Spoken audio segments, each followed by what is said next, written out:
They say if you have a good husband, a healthy child, and a safe home, you should be grateful. That's what happiness is supposed to look like, right? For years I believed that. I wore the smile, played the part, convinced myself that quiet comfort was enough. My name is Jane. I'm 36 years old, and for 17 years I've been married to Michael, the man everyone swore was perfect for me. Together we built the kind of life people post about online. The cozy home, the laughter over dinner, the picture-perfect marriage that made others say, "You two are so lucky." And maybe we were. We had stability, love, and our daughter Emily, my world, my reason, my heartbeat since the moment I first held her. But what no one tells you is that even the most perfect life can start to feel hollow.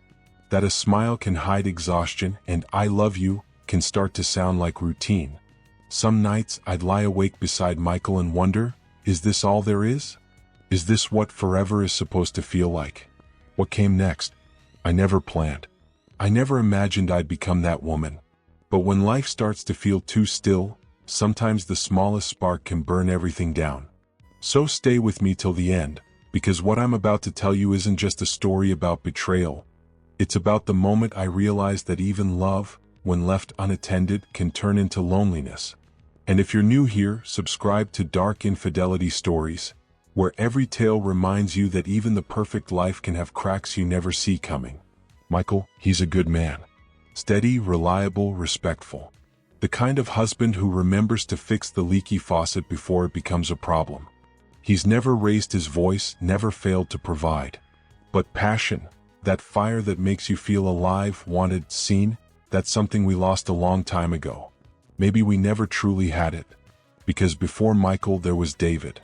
My first love. My chaos and comfort. We were young, reckless, untamable, two souls who believed love could conquer anything. But time has a way of rewriting dreams. He went abroad for studies and I chose safety. I chose Michael. He was the right choice, the stable one, the one who stayed. And for years I clung to the belief that love could grow from comfort. But when David came back a year ago, it was as if the past had been waiting behind a locked door, and someone finally turned the key. Every buried feeling erupted. Every kiss, every laugh, every stolen memory, it all came back with a kind of force that scared me. He wasn't just the one that got away. He was the one I had never stopped loving. I told myself I deserved happiness, that Michael would understand someday, that Emily was old enough to accept the truth, that her mother was human. Those were the lies I whispered to my reflection while sneaking off to meet David. In coffee shops, cheap motels, even in his car when desire drowned reason. And eventually I couldn't take the double life anymore. I wanted out. So one quiet March afternoon, while Michael was at work, I decided to do what I thought was brave, finally leave. I called a moving company, packed boxes, and began tearing my life in half. I told myself I was reclaiming what was mine. But deep down, I knew exactly what it was, betrayal dressed up as liberation. The movers were halfway done when I heard it, screeching tires outside. The front door burst open. Michael stood there, his face pale with disbelief that quickly turned to fire. He saw David giving orders to the movers. And then it happened. Michael's fist connected with David's jaw. The sound was sharp, raw, final. I screamed, ran to David, shielding him, my body trembling. "Why would you hit him?" I shouted. But when I met Michael's eyes, I froze. He didn't look like the man I had spent half my life with. He looked shattered. And then, in a moment of reckless defiance, I said it, the truth I thought would finally set me free. "Yes, he's my boyfriend." That single sentence destroyed him. I saw it, the heartbreak, the disbelief, the soul leaving his eyes. The man who had loved me without conditions was standing in front of me, watching me admit I belonged to someone else. The police came soon after. There were accusations, questions, chaos. Movers whispering, smirking, enjoying the spectacle of a family unraveling. And when the officers told me I couldn't take anything until the divorce was finalized, humiliation washed over me. I felt like an intruder in the very home I had built. Still, I tried to walk out with dignity. But Michael stopped me. He asked to check my suitcases. And when he opened them, finding his laptop, his things, I saw the last bit of love leave his face. I wasn't just a cheater anymore. I was a thief too. By the time I stepped out of that house with David by my side, I thought I was free. Free to chase passion, to live the life I had always dreamed of. But freedom didn't feel like peace. It felt like a sentence. That evening, Emily came home. She saw the mess, the movers' footprints, the half-empty living room. I was ready for her anger. I braced for her tears. Instead, she looked at me and said calmly, "Oh, you mean David? Mom told me about him. He's her true love." For a split second, my heart lifted. My daughter understood. Maybe she even supported me. But then she said, "You and Dad were just an arrangement. You were always meant to be with David. It's like a fairy tale." Her voice was dreamy, innocent. But Michael's face, blank, hollow, unreadable, told another story. That's when I realized this wasn't a fairy tale at all. This was the beginning of an ending I hadn't imagined. That first night after leaving, I thought I'd finally sleep peacefully. No lies, no secrets, just me and David. But the silence of that hotel room was suffocating. David lay beside me, half asleep, an ice pack on his bruised jaw, while I stared at the ceiling, replaying it all. "This is what you wanted, Jane," I whispered to myself. "You chose love. You chose passion. You chose your real life." But guilt has a way of twisting everything. Every time I closed my eyes, I saw Michael's face when I said those words. Not anger, devastation. The kind that comes when someone loses everything they believed in. The days that followed were chaos. Lawyers, papers, endless calls. Michael wasted no time filing for divorce. And this time, he wasn't the generous man I had once known. He gave me only what he was legally required to. No more, no less. I told myself he was being cruel. But was he? I had been the one who tore everything apart. Emily began staying with me some nights, with Michael on others. At first, she was my little cheerleader, telling me I was brave, that I had followed my heart. But her words, meant to comfort, sliced through me instead. Because underneath them, I heard what she truly meant. Dad was never enough for you. He was just filling the space until your real love came back. And every time she said it, I felt my chest tighten. Michael may not have been exciting, but he was good, steadfast, loyal, the man who built a home for us when I didn't even know what I wanted. And now, because of me, my daughter saw him as disposable.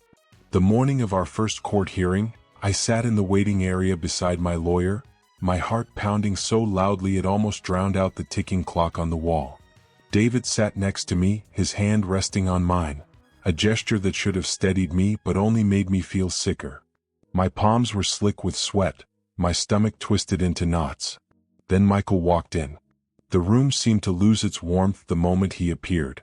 He didn't glance my way, not once. His jaw was locked, his movements measured, his face unreadable. I had seen Michael angry before, annoyed, frustrated, even cold, but this was different. This was ice. Controlled, deliberate, unshakable. He wasn't here as a husband scorned. He was here as a man on a mission. When the judge began, my lawyer argued passionately, I was entitled to half of everything.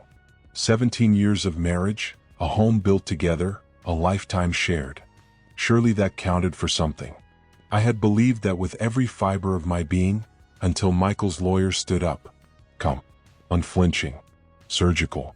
He laid it all out, no alimony, no extra assets. Our incomes were almost identical. The house. Legally, it wasn't mine. It was in his mother's name. And the joint account? $2 remained. The rest had been moved, calculated, protected. It hit me like a blow to the chest, the horrifying realization that I had left everything behind, expecting a safety net that didn't exist. I hadn't leapt toward freedom. I had fallen straight into nothingness. And the only person I had left was David. Then came the moment that shattered me more than anything else. Custody. I was bracing for a battle. I thought Michael would fight me for Emily, that he'd use her to punish me, to make me pay. But instead, his lawyer's voice cut through the courtroom, cool and steady. Mr. Miller does not seek custody. He grants full custody to the mother. For a moment, I felt relief wash through me, but only for a moment. Because when I turned toward Emily, her expression broke me in half. Her hands trembled, her voice cracked as tears filled her eyes. You can't leave me, Dad. Please, I'm your daughter. My world tilted. This was the same girl who had told me I deserved love, that she supported me being with David. But in that courtroom, everything she believed shattered. She wasn't angry, she was terrified. Michael didn't look at her. His eyes stayed fixed forward, his back rigid. It was then I realized what he was doing. He wanted her to feel what he had felt. The cold sting of being left behind. The judge tried to maintain order, but the room was thick with heartbreak. When Emily was asked to speak, she said something that would echo in my mind forever. I was happy for my mom. She deserves to be with her true love. Her words hung in the air, bouncing off the walls until they stabbed through my chest. And that's when Michael's lawyer turned those innocent words into ammunition, painting me as the selfish wife who burned down her family for lust, the mother who taught her daughter betrayal. Emily crumbled under the weight of it. She sobbed uncontrollably, apologizing to her father, begging him to forgive her, to take her home, to not let her go. For a split second, I saw Michael's mask falter. His eyes glistened. His jaw trembled. But he said nothing. And then, with a few words from the judge, 17 years of my life were reduced to paperwork. Custody granted to Michael's mother. Both of us ordered to pay support. Case closed. Just like that, it was over. As I packed my things that day, walking out of the courthouse beside David, I told myself I was finally free, that I could start over. But the truth was heavier. In chasing my true love, I hadn't just lost my husband. I had lost my daughter too. That night, David tried to comfort me, his arm draped around me, whispering promises of the future we'd build together. But when I closed my eyes, all I could see was Michael sitting there in that courtroom, stiff and silent, while our daughter begged him not to leave her. And for the first time, the question I'd buried deep inside finally surfaced. What if my true love had never been David? What if I had thrown away the one man who truly loved me, for a fantasy that was never meant to last? After the divorce, I told myself that life with David would finally feel like the happy ending I'd been chasing. No more secrets, no guilt, no lies. Just me and him, free to love openly, honestly. But life doesn't bend to fairy tales. We moved into his apartment, the same place that once felt thrilling during stolen nights. But now, living there full-time, it felt suffocating. The space was cramped, cluttered, the air heavy with the faint smell of old takeout. I tried to convince myself it didn't matter, that love was enough, that passion was worth the discomfort. But passion doesn't pay the rent. David's charm, the thing that once pulled me in, began to fade under the weight of real life. His work was inconsistent, his income unstable. Suddenly, the safety and structure I'd taken for granted were gone. I found myself checking my bank account in the middle of the night, my chest tightening each time I saw how little was left. Michael hadn't cheated me. He had simply given me exactly what I was owed. Nothing more, nothing less. When I tried to talk to David about our finances, he'd just smile, brushing my worries away. Relax, Jane. We'll be fine. Love is all we need. Love. That word used to make me believe in miracles. Now it just made me feel small. Because love without stability starts to rot. And every time I saw him sprawled on the couch while I paced, worrying about bills, I found myself thinking of Michael, the man I'd once called boring because he was too reliable. The man who never forgot to pay a bill, who fixed things before they broke. The man I had walked away from without hesitation. But it wasn't the money that hurt the most. It was Emily. She was staying mostly with Michael's mother, Brenda. At first she came to visit, polite, distant, pretending to accept David. But over time the calls got shorter. The visits less frequent. Until one day she said something that cracked me open completely. Mom, I don't want to come over anymore. It's weird.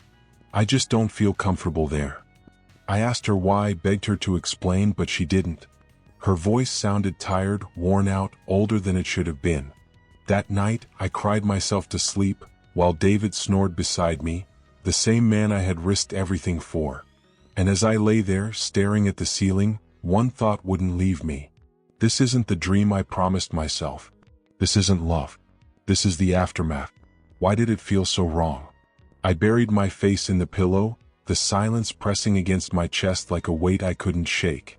Was this really the life I had shattered my family for? The cracks in my so-called happily ever after spread faster than I could patch them. David wasn't Michael, not even close. He didn't notice the small things that once made me feel seen. He didn't know how I took my coffee or that I hummed when I was anxious. He didn't understand that when I was angry I needed space, not confrontation. With Michael, even in silence, there had been comfort. But with David, the quiet felt heavy, like sitting under water, struggling to breathe. Then came the parts of him I'd never noticed before. The impatience, the flashes of jealousy, the temper simmering just beneath that charming smile. He couldn't stand it when Michael's name surfaced, even by accident. Once, when I mentioned Emily crying for her father, he snapped, "Of course she misses him. He spoiled her. She'll get over it. She has us now." That single word made my stomach twist, because no matter how hard I tried to believe in us, it always felt forced, artificial. The more I was around David, the more I realized he wasn't the man I thought I had fallen in love with. Or maybe he was, and I'd just been too blinded by nostalgia to see the truth. Michael's shadow lingered everywhere. When I cooked dinner, I saw him coming home tired yet still asking about my day. Passing a hardware store, I remembered weekends he spent fixing things around the house without complaint. I had once called him boring, but now I understood. He wasn't boring. He was steady, reliable. The kind of man who held things together while I was too busy chasing excitement. The final blow came from Emily. She came over one evening, stiff and distant. I tried to make it special, her favorite meal, an old movie she used to love. But she sat there, arms crossed, eyes cold. "Why are you doing this, Emily?" I asked. Her voice was sharp, brittle. "Because you already chose him, Mom. You chose David over Dad." She paused, her voice breaking. "Over me." My hands trembled as I reached out, but she pulled away.